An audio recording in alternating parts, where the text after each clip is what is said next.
Welcome to our channel. Today we how to subscribe to nationwide smart home protection programs, beginner guide step by step clearly.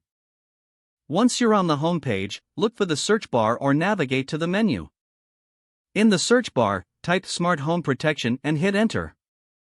Browse through the search results to find the Smart Home Protection Program page. Click on the relevant link to access detailed information about the program. Take some time to read through the features and benefits of the Smart Home Protection programs. If you feel this program suits your needs, look for the Get Started or Sign Up button on the page. Click on that button to begin the subscription process. You will then be directed to a registration page. If you are a new user, you will need to create an account. Fill in your personal information as requested, including your name, email, and contact number.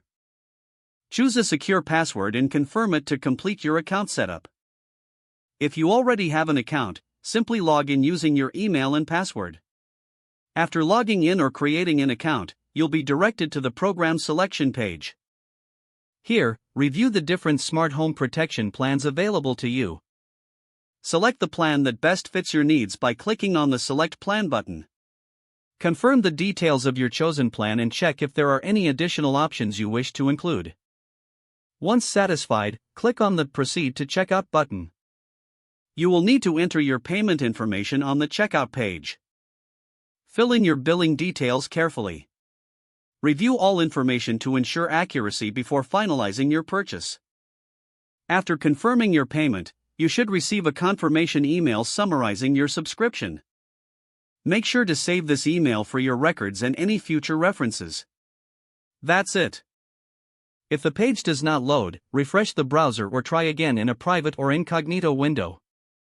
Make sure you are using the correct email address, then retype it carefully to avoid small typos.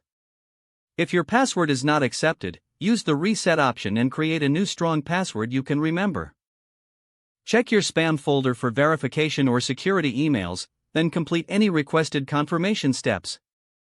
Enable two-factor authentication if available to improve account security and reduce unauthorized. Don't forget to like this video and subscribe to our channel for more step-by-step tech guides.